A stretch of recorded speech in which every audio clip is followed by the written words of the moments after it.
Hey guys, welcome to One on One with DPR 7519. In today's episode, I interviewed Jerome McCroy, a local New York City artist, and I got to learn a lot about him along the way. So I hope you guys enjoy the show. Take care. What is it that actually got you into art? I mean, your art has definitely progressed over the course that I've seen. But what really sparked the art? No problem. What really sparked the beginning, the inception of you wanting to become an artist overall? Pop culture, man. A lot of it was movies, TV shows, comic books, comic strips. So, Did you read the comic strips in the papers? Oh, like yeah. Garfield and all that other stuff? It was really like Dick Tracy, man. Okay. And funny story about that, which I'll get into in a few minutes. My uncle Ronnie was a really good artist. He would draw Dick Tracy off the top of his head, and I was so like, wow, how the hell did you do that? Yeah. He's like, it's just easy. You just practice and you do that. How old were you at this time? I was around like 5. 5 years old? Yeah, I was 5 because I was already like 4 years old. I was like loving ET and then getting into, really starting to get into Star Wars, and then G.I. Joe came along, and then He-Man came along. Right, that whole early 80s time period. We just, Yeah. those are really great times. So for our age range, mm-hmm. yeah, definitely. Totally.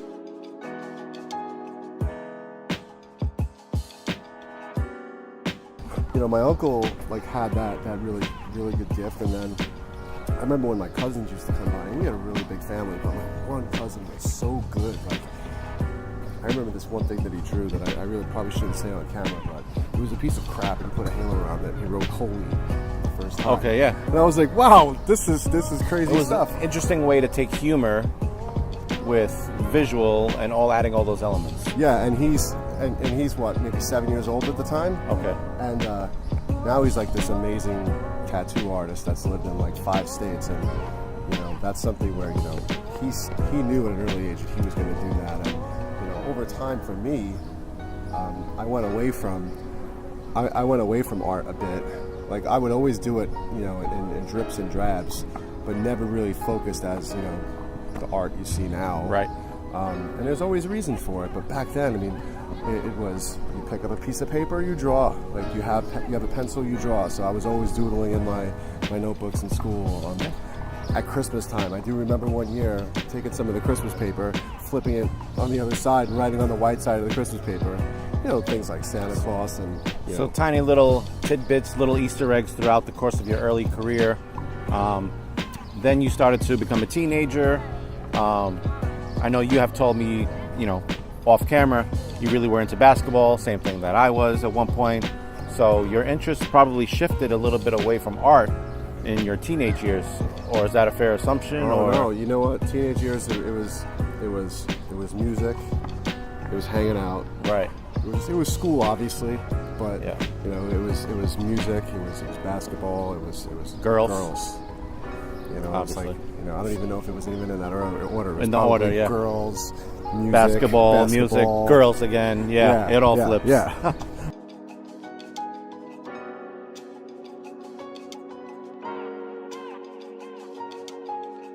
And it's funny, a lot of my work shows up very much abstract and very grimy, that whole kind of graffiti feel. And I did it for 5 minutes because I never really liked the life of running away from cops, getting into fights or being buffed, and I'm with this crew, I'm with that crew, and I gotta remember these letters, I gotta remember where I'm walking, and I didn't really enjoy that whole scene too much. So I just decided that, hey, you know what? Well, at least you dabbled for 5 minutes. But it was something I enjoyed. A little bit of practice there.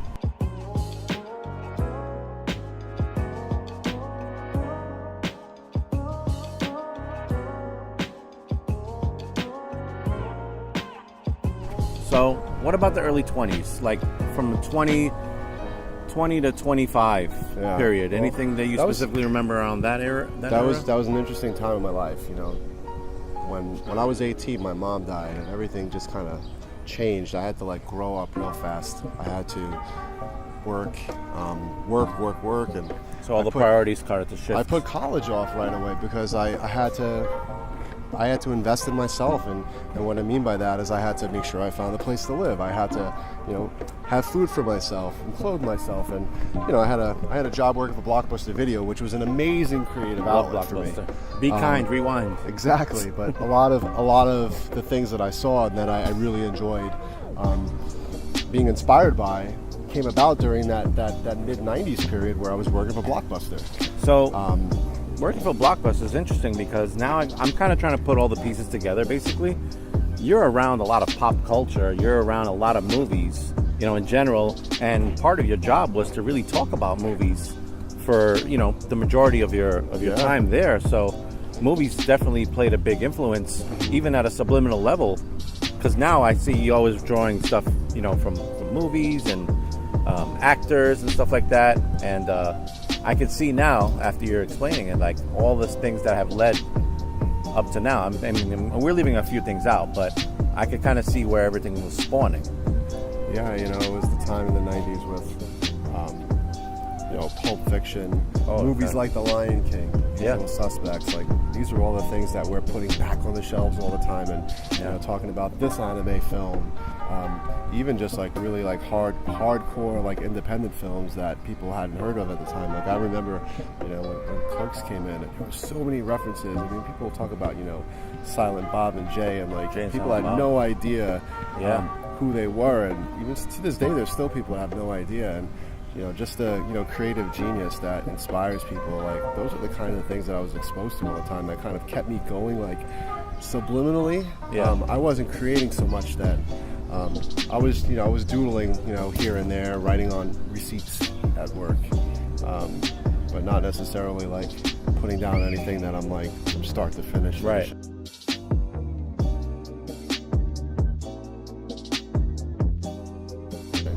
So, after Blockbuster, you went into some more retail. Yeah. Which is actually where we met. Yeah. I think we met actually in 2002 or 2003. Yeah. Way back when. And you spent, how many years were you with that particular company? Oh, well, I left Blockbuster for Old Navy in 1999. And then I left Old Navy in 2014. So I was there 15 years. So I spent, at the time, it was probably close to half of my life working for one company.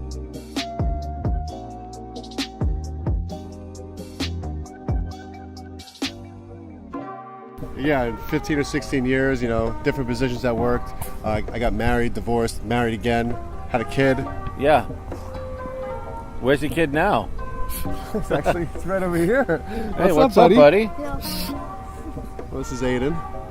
How you doing? It's the love of my life. Great. Yeah? Yeah. How old are you now? 8. You're 8 years old? Wow.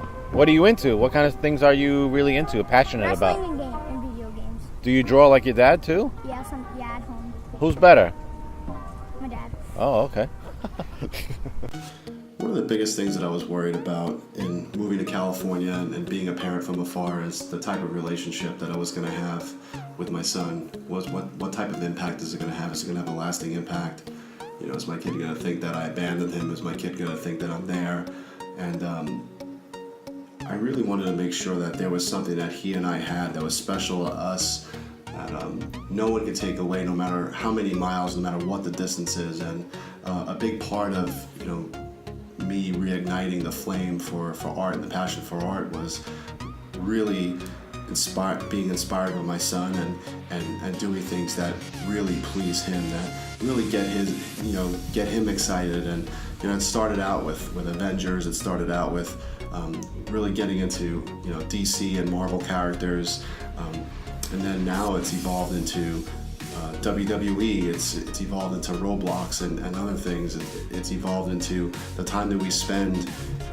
Instead of going to the movies, he'd much rather spend time drawing with me or painting with me, and that's pretty cool stuff. I mean, just this past Father's Day alone, we worked together on a mashup painting. The first time he's ever messed around with spray paint, and all of these different things, have made us grow closer. It's made our relationship evolve and grow much further than just being on the phone and talking about the weather, or just being on the phone and talking about how bored we are. I think it was just a way for me to inspire him, for him to inspire me, and I really feel like it kept our relationship really solid. So that way, when I did come back to New York, we didn't have to really play catch up or pick things up or not really be connected through anything other than, well, I saw your grades in school, those are great, but what are you into? And art really kept that conversation going because it allowed me to know what he's into, what he's loving, what he's really focused on, and what inspires him, and that in turn inspires me. So you asked what are the things that influence me, David, and my biggest influences come from music, come from sports, pop culture. Those are the things that really have inspired me over the past 25 or so years in my art journey. But I'll shout out some of my biggest influences. It's obviously Biggie, Pac, Wu-Tang Clan. I mean, my first concert that I've ever went to was a Wu-Tang concert, and thoroughly enjoyed it. And even coming back to New York, that was one of the first the first concert I saw when I came back. So that was pretty dope. I really enjoy, going to art galleries and seeing other artists. I'm really inspired by the street art movement, and growing up in New York City and being around graffiti, there was a huge influence there. Sports, I'm obviously a big Knicks fan, so that shows up in my work from time to time. And I'll draw Knicks players. Anthony Mason, Charles Oakley, Kristaps Porzingis. You name it. And there's definitely going to be more of that to come, in the coming months. And being here in New York, I've really, had a chance to be influenced by a lot of other great artists. And a person who's near and dear to me is someone who I spent a lot of time with in my working life, Mac Draws, aka Mark Matos, one of the most kind, caring, energetic people that I ever met. And unfortunately, with him passing, I lost a lot I lost a lot personally, but also too, he was a really big catalyst to me becoming a better artist. When I moved to California, the way that I was connecting with my son, I was still developing my relationship with Mark artistically, and we would constantly share pictures, and he would throw some pencil sketches at me. I would work on inking them, I'd work on coloring them, and he really helped me to be comfortable being uncomfortable as an artist. And I think anytime you're uncomfortable, that's where you're going to get your biggest growth. So challenging myself as an artist and putting myself out there, while it's something I naturally do in business, it's not something that I've ever done with something that I've created. So I've been really pushing myself to get out there more, especially lately. I've had a couple art shows. I just had one this past Saturday, and I've got about another 2 or 3 coming up over the next 2 to 3 months, and it's a far cry from the J. McCroy art that I used to be. So it's definitely more to come, and I'm really excited about how it's evolving, where it's going, where it's headed, and I really hope that more people could be a part of it. And not only am I looking to go out there and learn, but if I could teach people and share some of this love with others, that's going to be pretty dope.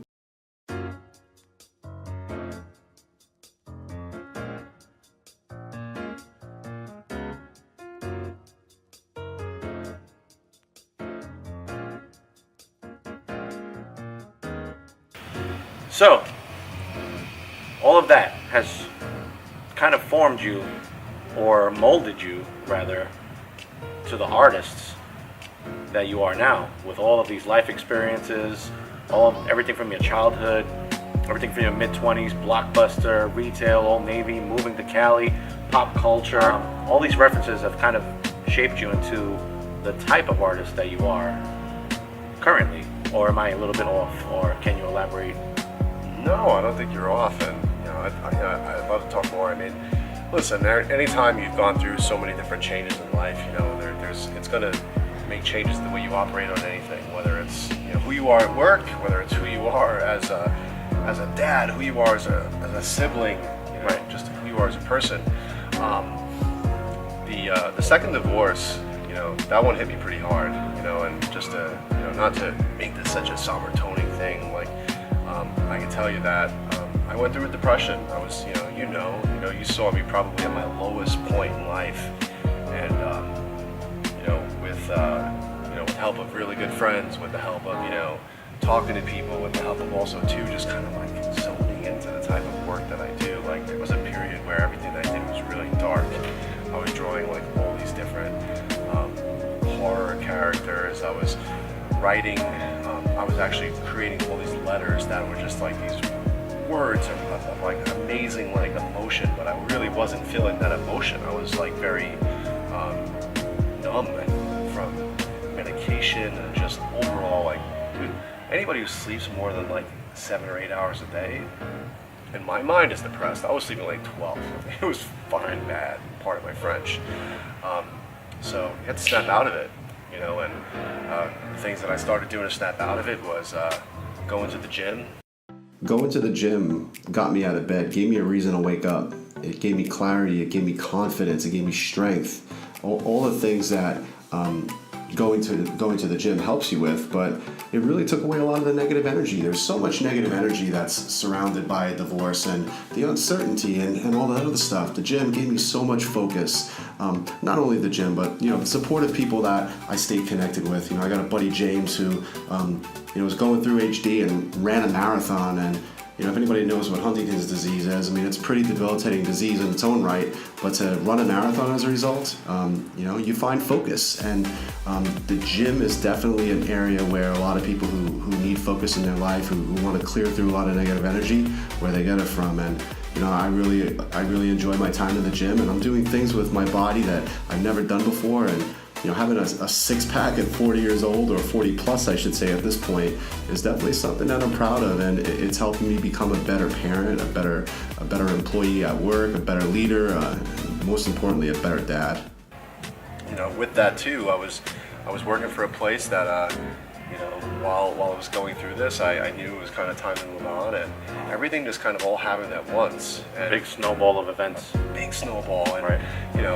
Fast forward to March, and I leave a job, I start a new job, and things are going good, and April comes along, and I start networking, and I had my first art show back in May. And you have another art show coming up this Saturday. Saturday, right? I got The Prince and Michael Prince Jackson. and Michael Jackson, yeah. So I've been able to kind of, take some of the things that I did while I was in Fresno, and when I came to New York with all the transition in my life, I had a little bit of a pause on that, because I was doing art shows in Fresno, and there's some really dope artists out there, but it's a lot smaller of a scene, and New York could be overwhelming for a lot of people. But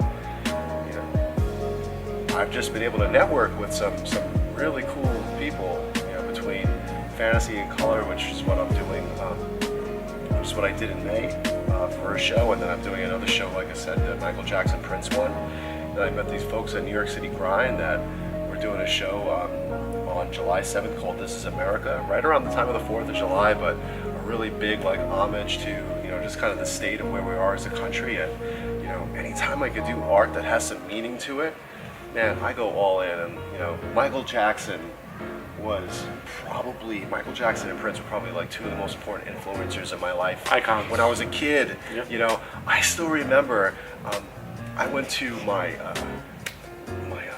grammar school. They had like a big bazaar, which they had like different tables for vendors Flea market kind of? flea market kind of Right. thing. They also, with the bazaar too, they had like Zeppelis and like these big like circus Cannolis.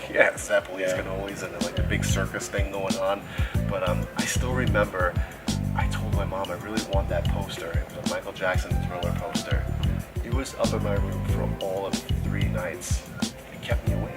I couldn't sleep. I just couldn't keep my eyes off it. And now you're working on a lot of Michael Jackson. Yes. With some of you also have transitioned into the, forgive me, I don't know all the terminology, but the iPad, you have a program where you're doing digital art, Yeah. as well as your spray painting. So you're sketching, you're spray painting, you're working on digital art. Yeah.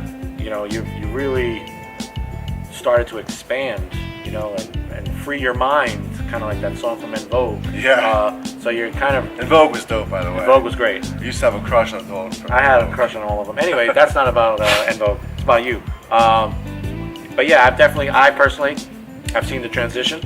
Drawing is something that not everyone can do, and I find it fascinating that you picked it up a little bit later in your life, hardcore as opposed to earlier in your life, and us 40-year-olds, I could say that, right? Of course. Us 40-year-olds, sometimes it's hard to learn something new. and to really be passionate about it. You could create on a newspaper, just splash some paint on it, whatever. As long as you're working, as long as it's some way to kind of evoke some emotion, anybody can be an artist. And you don't have to be a popular artist. It's a form of expression, and I feel like in a lot of ways that my mission in art is to create joy for people. I want people to look at my art and be like, wow, that's cool. Like, I'm on the train drawing, and I have people stopping and saying, wow, that's great. What do I do? I rip that page out of my book and say, here, it's yours. And you also do something called art drop. Yeah, that I've seen. Yeah, I've done a few of those. So no, where you sketch on the train. I sketch on the train and put it right by next to you want to lose some belly fat, and then everyone looks at the belly fat poster and they see Deadpool's just sitting there. It's shameless self-promotion. But no, seriously, it all started from I follow some artists on Instagram, and Comic-Cons especially, they'll do art drops, and I was in like the whole Disney area, like was it not last year, the year before, it might have been last year, and I pulled the page of my book and I put it there, and somebody actually found it and they were talking to me through Instagram. I said, wow, how cool would it be when I move back to New York to do this on the train? And I do it on the train, and I've met so many people and I've conversed with so many people, whether it's on the train or even digitally, socially, through social media, that have been inspired by something I did. I had a guy who found a Black Panther drawing that I had done, and he cut it out, took it out, framed it, gave it to his kid as a gift, and him and his child took a picture in front of that and sent it to me. Like, at some point we'll cross paths again, but that's powerful. You can't put a price on that. That's powerful. Like, I hope that Dad make his son's day, and that to me is what art's all about. That's to me is why I enjoy doing it. Definitely. So how can the viewers get in touch with you? Yeah, real eeasy. You can follow me on Instagram. That's the place where I kind of go to. That's my well. It's J McCroy Art, JMCCROY_art on Instagram. I'm starting a YouTube channel. I think you've inspired me a lot by the work that you do on YouTube, and some of the pieces that have come from this and that'll be in this might be shown on there. So I just think that those are two mediums, and then who knows, maybe a website someday, and I'll definitely be showing up at some of these art shows, and people continue to follow me there, and then who knows, maybe even a website down the road that we can create. But it's all about spreading love and spreading positivity. There's so much that people can dwell on and be negative with. When you have your escape, when you have that outlet, whether it's music, whether it's art, whether it's sports, delve into it. It's going to save you. It's going to help you, get where you got to go. And I'm all about going where I want to go right now, and whoever I can take with me on that path. I mean, that to me is what real joy is all about, and art is joy. Well, you heard it here first, guys. Thank you for tuning in and watching this one-on-one interview with Jerome McCroy. I hope you guys enjoyed this content, and we hope to see you guys soon. Yeah, like and subscribe, DPR7519 on YouTube. This guy's the shit. Take care, he guys. shoots the shit. Oh, I shoot the shit also. Thank you. That was a good self-promotion. Love you, man. All right, love you too, man. Hey guys, thanks for checking out the video. If you like what you see, click here for more. Also, don't forget to subscribe and click the notifications bell so you can be the first one to get all the new alerts on the new videos.